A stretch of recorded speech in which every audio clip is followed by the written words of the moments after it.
Talk here, I started recording.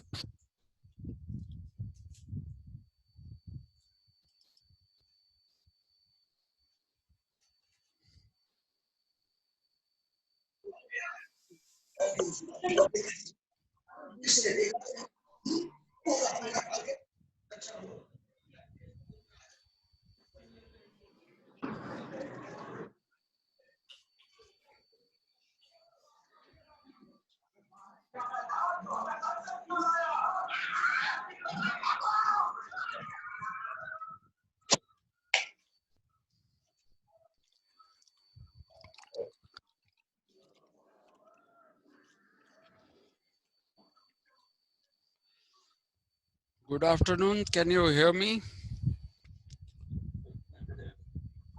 Yes, Yes, sir. sir. Okay. We'll start off. Do I have your permission to start off? Yes, sir. Yes, sir. Thank you very much. Okay. It's always good to have your permission. Hmm? Otherwise, you can always question me and say, who gave you the permission to start? So, all right. So, just let me reiterate the last point that I was making the last time that we had a class, which was about Mahajanapadas, right? I told you that there is a bit of a controversy that surrounds the notion of the Mahajanapada because of the fact that some writers do not believe that there was anything called a Mahajanapada. What ultimately happened is slowly the Janapadas became kingdoms and empires. That is essentially what uh, is argued by people like D.N. Jha. Okay, Basham also does not acknowledge the idea of a Mahajanapada having existed. Now, contrary to this, we have another school of thought which says that Mahajanapadas did exist, but they did not exist for a long period of time. Their argument is for a Janapada to transform into a Rajya or kingdom and later into empire is not a simple process. It's not like all these Janapadas suddenly came together and became a kingdom. So they say that the first major difference between the Janapadas and the Mahajanapadas is that the Janapadas had started raising some kind of an army, not an army as we would call an army, but it is something in the nature of armed forces which fought with each other. Okay, and I told you the story of Porus, as the Greeks called him, but his name is King Purushottam. And I told you that he fought the war with the Greeks, who are referred to in Sanskrit as Yavanas. And these people fought a war with the Greeks. Some people say it was not Purushottam who fought the war, but it was Chandragupta Maurya who raised an army and fought Alexander's Greek forces. And he reached some kind of an agreement with Alexander's general Seleucus. Okay, he reached an understanding with Alexander's general Seleucus, and there is also a story which says that uh, Chandragupta Maurya actually married Seleucus's daughter. Okay, now how much of this is apodictic and how much of it is apocryphal, I don't know. But these do exist in the lore of Indian history, okay, ancient Indian history. All right, so those people who say, who subscribe to the idea that there was an accord between Seleucus and Chandragupta that the Greeks will not cross the Khurasan area, which is in between present day Afghanistan and Iran. So there they reached an accord, and in fact, to buy peace with Chandragupta Maurya, Seleucus gave his daughter in marriage. So this is one account of history that is there. And I told you the other account talks about King Purushottam. Now, it is difficult to decide which of these two accounts is true. It is a little difficult to decide which of these two accounts is true. But those who give these examples, either of Purushottam or of Chandragupta Maurya, they argue that before the Mauryan before the Mauryan Empire became an empire and a proper kingdom, it became a Mahajanapada. In fact, what necessitated the transition from a Janapada to a Mahajanapada, and also what necessitated the raising of an army,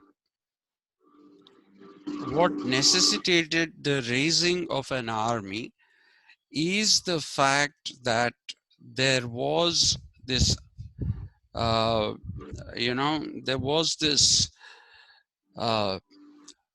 threat from the Greek forces of Alexander, and a lot of Indian historians actually say that they were superior, the Indian kings, Chandragupta or Purushottam, their armies were superior to the Greek armies, and that's why they were able to stop them.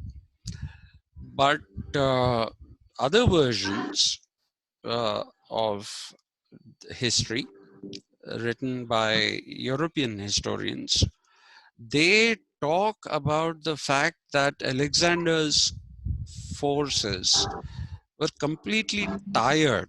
They had been on a conquering spree and they were totally tired out.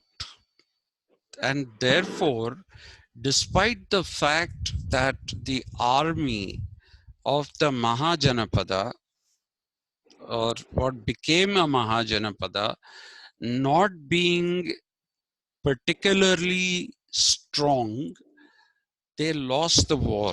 And you must also understand and remember that Alexander himself did not make it back to Macedonia, which is where he was, the Polis Macedonia, Polis, of which he was king. He did not make it back. So that gives some credibility to the argument that the Greek army was very tired. They were suffering from various diseases, And that is what made it possible for the Janapadas, which came together, created an army under Chandragupta Maurya. That is the dominant story, so I'm going to stick to that now.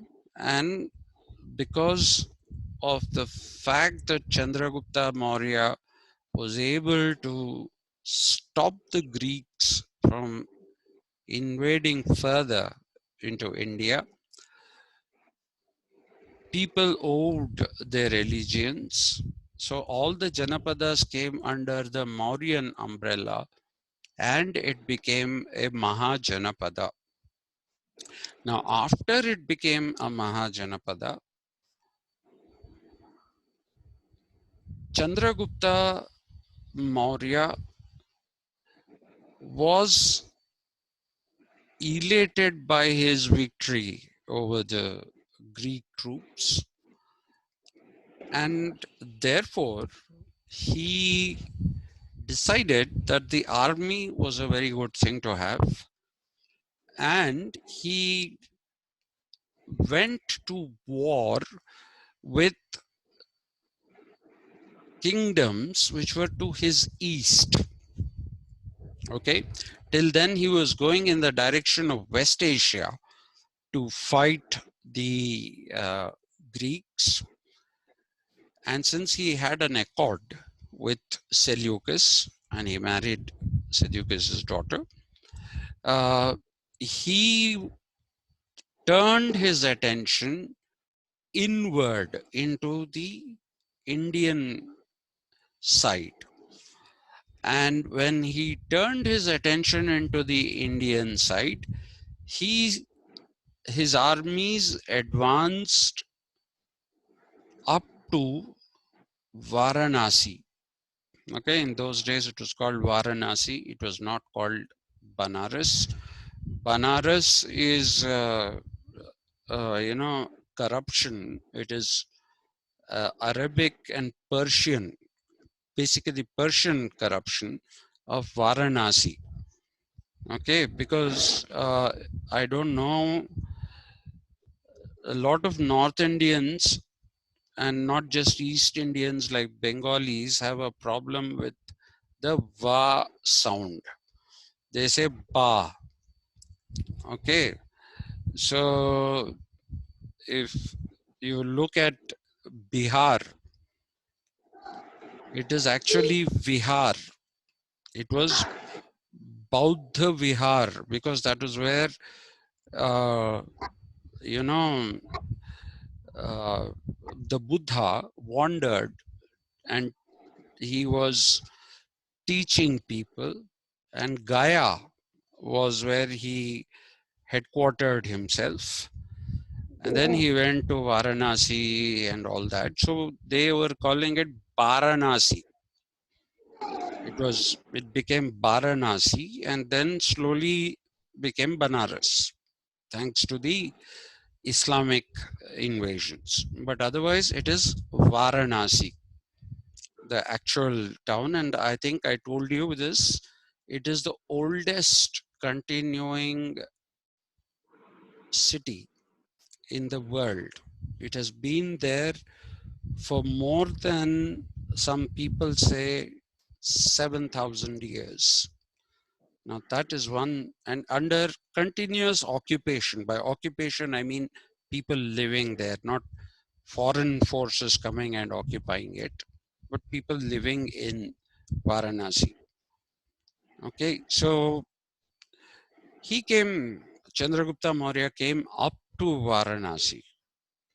And when he came up to Varanasi, he also went a little towards the Kashmir side, what is today Jammu and Kashmir. And Jammu is part of India, but a big part of Kashmir is not in India. Though we show it on our map, it's not actually there in our thing. He went in that direction also. And it is this conquering spree that Chandragupta Maurya went on, which made a Rajya or an empire or a kingdom, not empire, sorry, a kingdom out of the Mahajanapada. So it may have started as a Mahajanapada when they were fighting the Greeks, because all the Janapadas came together under one umbrella, under one leader. But once internal conquering started, okay, once internal conquering started, then you see that the nature of the Mahajanapada changed. It became subjugation of other rulers. Now, by rulers, I asked you to remember that how we have been shown the kingdoms of the past in Telugu films, especially in NTR's films. You see them with these huge palaces and all those. They were not in palaces.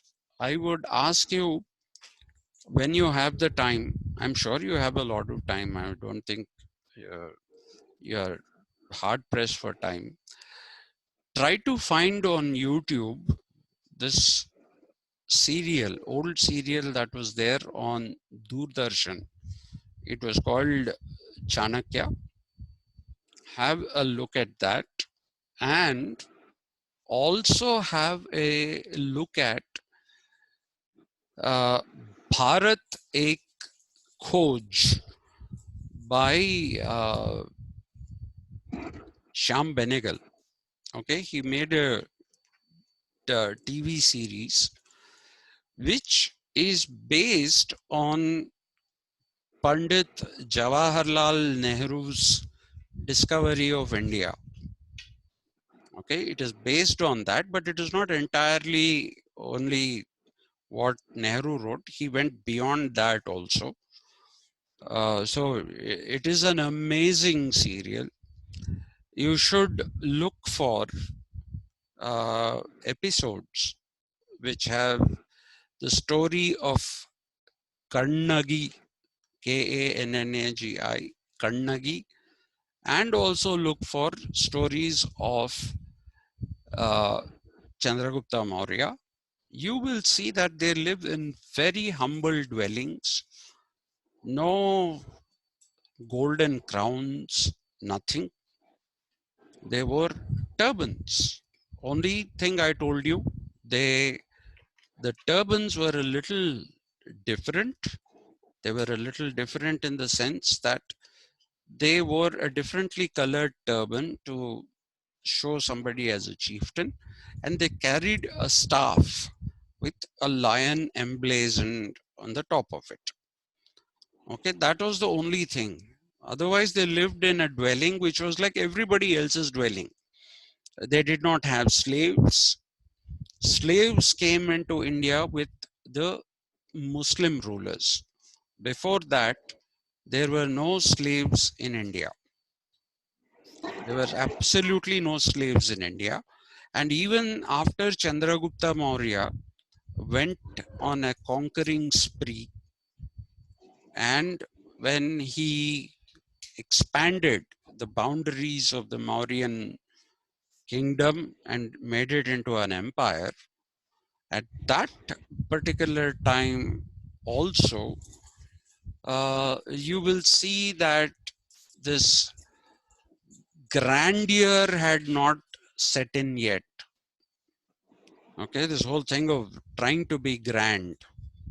In fact, I think I told you many times before that this whole idea of grand constructions, grandeur, all that is something which is South Indian.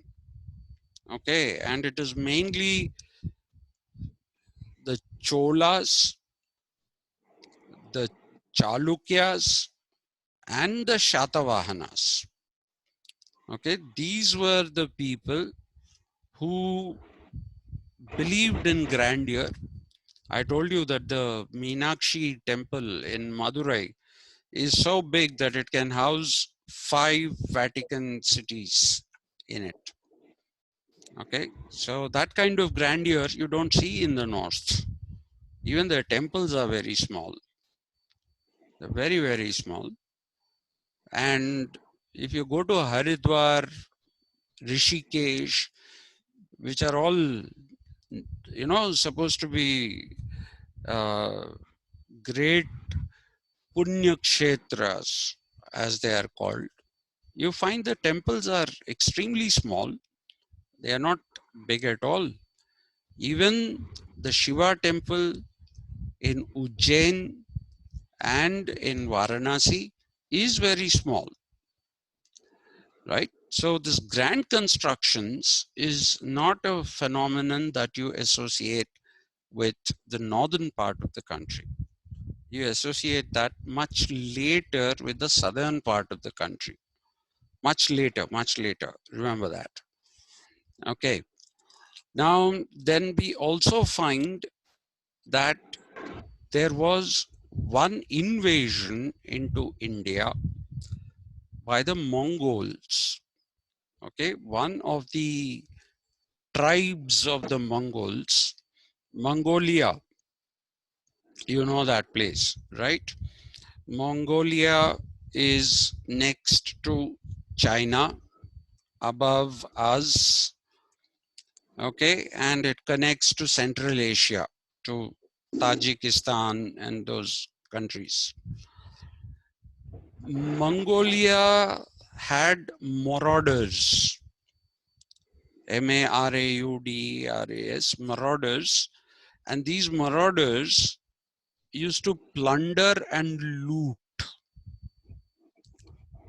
And their most famous, or if you want, infamous ruler was none other than Genghis Khan, who the Americans have now converted into Genghis Khan. Okay, Genghis they couldn't say, so they started writing Genghis with a G. And after they wrote it with a G, they decided to pronounce it with a as a G sound and not as a J sound. So they made it Genghis Khan. So the Americans call him Genghis Khan. And in medieval English, by the way, G has always been G only. The original spelling of jail, Jail, jail, the original spelling of that is Gaol, jail. Okay, in the medieval English, the ga sound doesn't exist. Anyway, so Genghis Khan was one of their marauders, conquerors, but one little side of the Mongol tribes, there were many different tribes there. They came into Kashmir. They came totally into Kashmir. They came right to Jammu, and then they went towards Nepal, because these were people who were very comfortable in mountains. And these people of Mongoloid origin, they ruled a big enough territory, which again some people tell you is a Mahajanapada. And these people were called the Kushans. Okay, Kushan. Kushan, they were called the Kushans. And they had names like Huvishka, Vaseshka, those kind of names they had. And this they did after changing their names. They did after changing their names. These are Sanskritized names. The Kushans fell in love with Sanskrit for reasons known to them and not known to me. They fell in love with the Sanskrit language. They adopted it as a language of their own. Okay. And they made it the court language. And they said everybody in the Kushan kingdom will have to be will have to learn how to speak Sanskrit. So the Kushans were the first known outsiders. If you set aside the Aryan invasion theory, if you set that aside, it is the Kushans who, uh, you know, uh, became the first outsiders to settle in India and become Indians. They completely became Indians, though they were Mongoloid people or they came from Mongolia, but they became Indians and they adopted Sanatana Dharma. Okay, they adopted Sanatana Dharma and they ruled as per the rules of the Raja Dharma, sorry, that was a part of the whole concept of dharma. They ruled according to the Raja Dharma that was there in the Vedas. So the Kushans are a very interesting set of people. They represent the first outsiders who amalgamated with the Indian society. Then the next outsiders who came were the Parsis. The Parsis came away from Persia because by then Islam had come in, and these people did not want to convert into Islam. They did not want to convert into Islam. So they decided that they will leave Persia, and that's why they are called Parsi.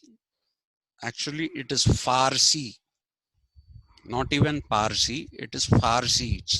It was originally written with an F, and the language which we call Persian is also called Farsi. So these people came to the Gujarat coast. You will have to excuse me here because I do not remember who the kings was there. Okay, but they made him a promise. The promise that these people made was that they will integrate with the local people. They will not create trouble for the local people. The only thing they asked was that they be allowed to practice their own religion. And they had their own uh, messiahs. Zarathustra, one of them, and the other is Zoroaster, Zoroaster, Zoroaster. So you will find that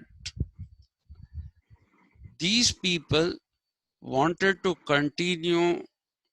Jesus, did I hit the recording button or not? Son, oh, thanks. Yeah, you did, sir. Yeah, thank you. And yeah, so they said just let us practice our religion. We will not intrude, we will become one with you. And that is the word they kept. The Tatas are Parsis, okay? And they have done so much philanthropy. The Tata group is still today considered to be one of the most ethical group of people in the business world. Then you have the Pallonji group. Okay, the Pallonji group is also another group.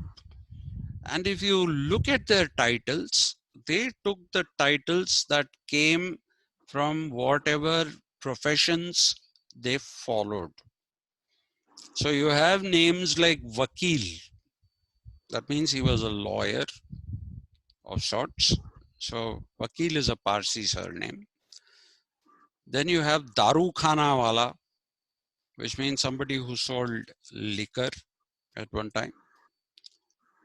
Okay, so you have these kind of names, but they integrated. They said we don't create any problems. We will practice our own laws in our own right. Okay, so this is the second, but the first was the more important thing is the Kushans, who completely adapted to the Indian life. So people say another example of a Mahajanapada, so to speak. A Mahajanapada is the Kushan rule or the Kushan dynasty.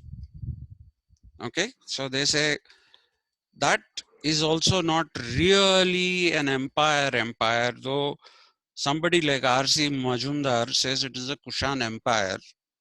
People say no, it was really not an empire. It was quite big, but it was more like a Mahajanapada because they did not persecute, though they were foreign rulers, they did not persecute the local people.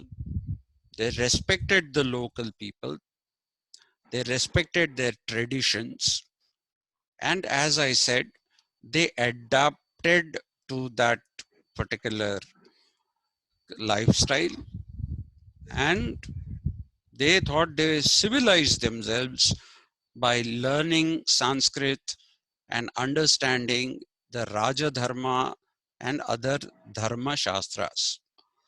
So, if you look at the Mahajanapadas, it is not easy to say they didn't exist at all. If you take the whole narration that I have given you now, the narration of how Chandragupta brought Janapadas together, or how the Kushans brought uh, people uh, together, okay, uh, and they were not despots. Please remember, even though Chandragupta Maurya went around conquering, as did the Kushans, they did not become despots, never became despots. So people say Mahajanapadas did exist, though it is difficult to put an exact time frame and say they existed for these many years or decades or centuries or whatever. Okay, so the Mahajanapadas will be different from the Rajyas that followed the Mahajanapadas. Followed meaning the Mahajanapadas became Rajyas. So in Chandragupta Maurya's time, it is probably okay to say it was a Mahajanapada. But by Ashoka's time, it was no longer a Mahajanapada. Ashoka Maurya, he was also a Mauryan king, Mauryan emperor, and he came right up to Orissa, Odisha now. So he came right up to Odisha. He plundered, looted, killed. He felt bad about it and became a Buddhist. That's a different story. But by then, the whole thing of conquering and plundering and killing, all this started.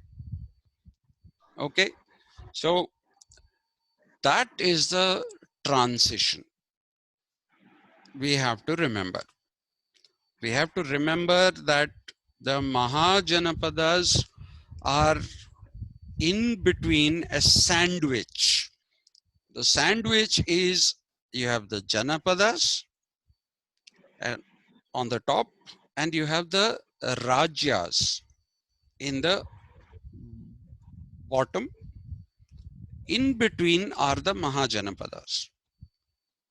That is how you have to understand the notion of a Mahajanapada. Okay, so we will not say they did not exist at all. Okay, and this is one of the main problems that we have with history writing. And that is why the positivists said history is all, it's nothing about it is certain. Everything about history is uncertain. And when they wanted to create a social science, they said you should eliminate history from the study of social sciences. And ironically, in the 1980s, a committee was set up to identify what would be called social sciences. This was called the Gulbenkian Committee because they met in this place. Gulbenkian, I think is the name of the place. Gulbenkian Committee, and it was headed by Immanuel Wallerstein, whose name you must have studied while you were doing international relations. Immanuel Wallerstein had an international system theory. So Immanuel Wallerstein chaired that, and there were a number of people, and they said the most important of all social sciences is history. They said without history, there cannot be any kind of a social science. Does not matter if there are disputes, we have to try and find ways of resolving the disputed versions.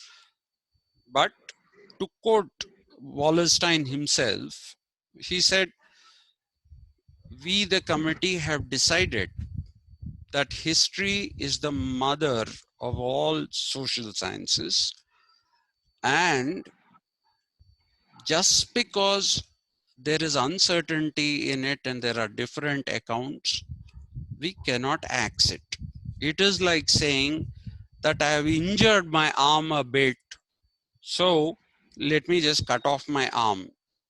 You don't try to cut your arm off if you've injured it. You try to medicate it and find a solution for that. So that is when the Germans took up the whole thing of hermeneutics, and you'll hear some people pronouncing hermeneutics as hermeneutics, Neu. Okay, because hermeneutics was essentially used in literature, but in social science, it is the Germans who used hermeneutics, and they pronounced it as hermeneutics. So some people still stick to that, but I'll stop here today. Okay, so see the Mahajanapada as something that led to the transition to Rajyas.